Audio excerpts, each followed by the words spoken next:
Hello मंडळी, आज आहे महाशिवरात्री. त्यानिमित्ताने आम्ही एका महादेवाच्या मंदिरात दर्शनासाठी बघू शकता. किती खूप सुंदर असं महादेवाचं मंदिर सजवलेलं आहे. आणि आम्ही लागलो आहे रांगेत लागलो. आणि तिथं भेटले मला माझे मित्र योगेश भाऊ, त्यांचा मुलगा, हा माझा मित्र अखिलेश.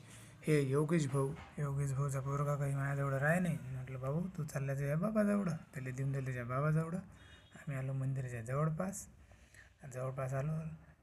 घेतलं नंदीचं दर्शन, नंदीचे लागलो पाया.